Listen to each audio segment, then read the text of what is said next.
Hello বন্ধুরা, তোমরা ফেসবুকেতে কিভাবে ল্যাঙ্গুয়েজ চেঞ্জ করবে, মানে ভাষা কীভাবে পরিবর্তন করবে। মানে ফেসবুকে এখানে যেমন বেঙ্গলিতে সব কিছু দেখাচ্ছে, ঠিক আছে। এইটাকে তুমি কীভাবে ইংরেজিতে করবে, ঠিক আছে। বা তোমার বাংলাতে, তোমার ইংরেজিতে যদি থাকে ওটাকে বাংলাতে কী করে করবে আমি তোমাদেরকে বলবো। প্রথমে কী করে না, প্রথমে তোমার ফেসবুক অ্যাপটি ওপেন করবে, তারপরে উপরে থ্রি ডটে ক্লিক করবে, হালকা স্ক্রল করবে, ঠিক আছে। হালকা উপরের দিকে উঠাবে, উঠানোর পরে দেখবে সেটিং অ্যান্ড প্রাইভেসি বলে লেখা আছে, ওইটাতে ক্লিক করবে। ক্লিক করলে দেখবে 4 নম্বরে যে লেখা আছে দেখবে ভাষা বলে, ওইটাতে ক্লিক করবে। ভাষা বলে লেখা আছে অপশানটা, ওইটাতে ক্লিক করবে।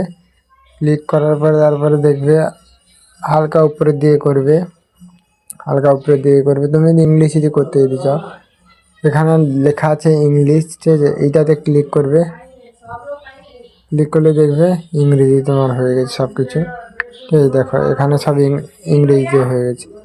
যদি বাংলা যদি করতে যদি চাও আবার, ঠিক আছে, আবার সেটিং অ্যান্ড প্রাইভেসিতে যাবে, গিয়ে হালকা উপরে দিয়ে করলে দেখবে 4 নম্বরে যে আছে অপশানটা ল্যাঙ্গুয়েজ বলে লেখা আছে ইংরেজিতে, ওইটাতে ক্লিক করবে।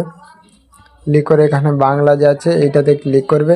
ক্লিক করলে তোমার আবার দেখে বাংলায় ক্লিক হয়ে বাংলাতে তোমার পরিবর্তন হবে। তো বন্ধুরা, এইভাবে তোমরা করো। আর কোনো প্রবলেম যদি হয় বা না যদি করতে পারো তো কমেন্ট করবে বলো। তো বন্ধুরা, ভিডিওটি যদি একটু তোমার যদি হেল্পফুল যদি হয় তাহলে একটা লাইক করো। আর এরকম যদি ভিডিও যদি ফেসবুক রিলেটেড টিপস বা ইনস্টাগ্রাম রিলেটেড টিপস যদি কোনো যদি চাও তাহলে আমাকে কমেন্ট করে বলো আর সাবস্ক্রাইব করে দাও। তো ওকে বন্ধু, টাটা, বাই বাই।